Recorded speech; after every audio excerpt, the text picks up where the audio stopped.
Here's another college textbook, Corrections, The Essentials by Mary K. Stower and Anthony Walsh. And this book is common in criminal justice and correction students. So this video is focused on privatization of prisons and jails.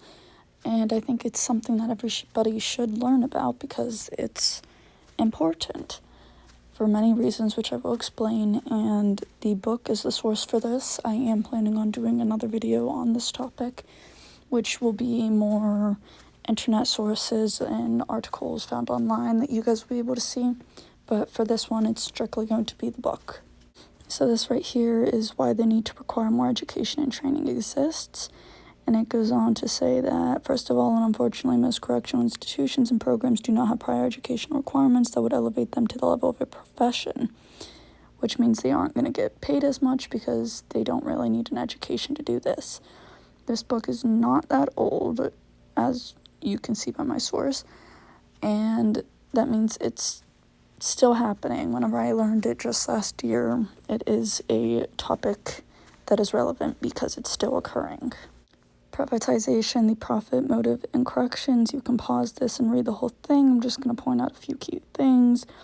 Privatization in corrections is not a new phenomenon. As we discussed in the first chapters of this book, transportation and the convict lease system were both based on privatization. The privatization of parts of prison operations, healthcare, food service, or work programs continue in many public prisons.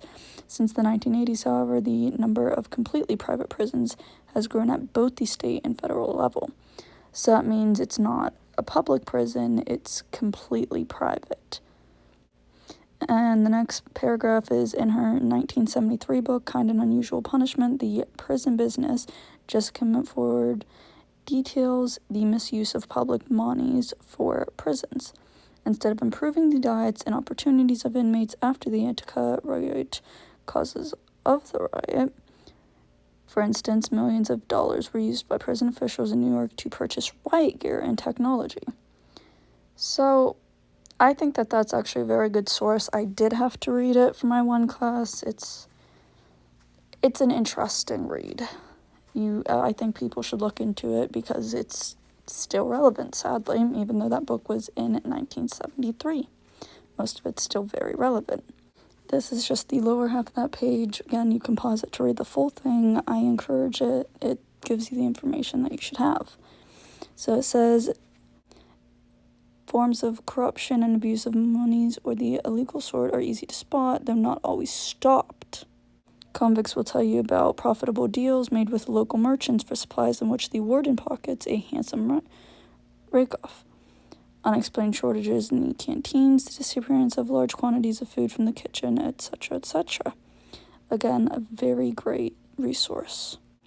So the top of this goes on to say that legislatures, governors, and city and town leaders, politicians who receive contributions from prison and jail contractors, vendors, and private prison corporations.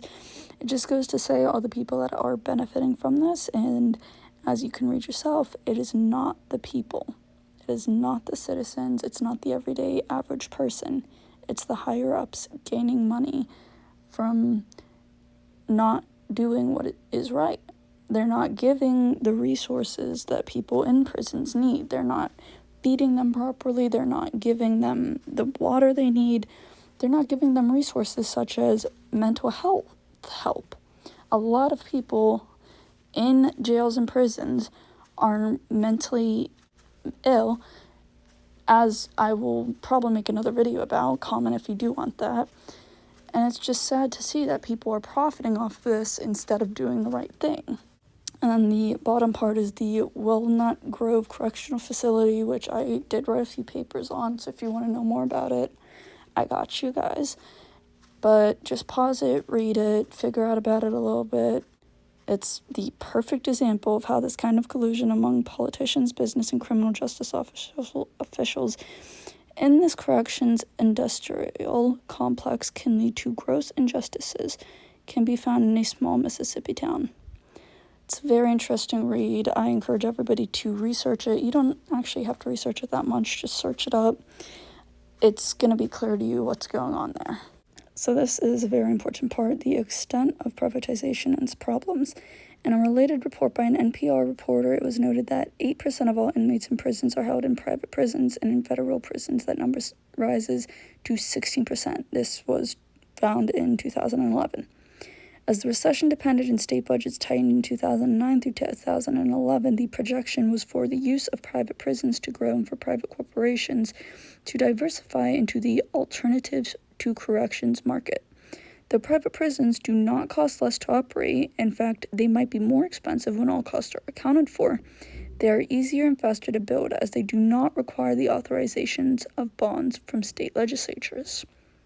And then an important quote that's in the next paragraph is, the private sector experienced significant problems with staff turnover, escapes, and drug use. For instance, in 1999, a secure facility of private prisons experienced 18 escapes, while out of all of the Bureau of Prison facilities, a system that was larger than all of the private secure prisons combined, there was only one escape that year. The researcher concluded that the failures that produce escapes or illegal drugs use can be results from problems in policy, procedures, in technology, and in staff capability. You guys can pause this and read it, of course. I just want to go on that from what I learned and from what I just read.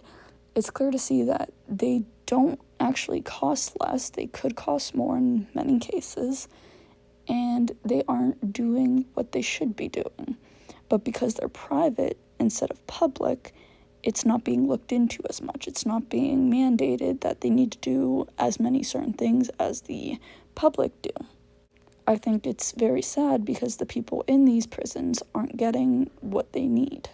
So here's the next page, which explains a little bit more of that last section we just saw, and it has the summary for the entire chapter, not just for what I've shown you. I, again, think that this is a great read. I think it's something that needs to be looked into, and I hope you did learn something from what these pages are providing you. I will be doing one that has more resources and more articles that anyone can find. You don't have to buy the book to be able to find out this information. Thank you for watching, and I hope you guys are excited for the next one that explains this more in depth and why it's wrong.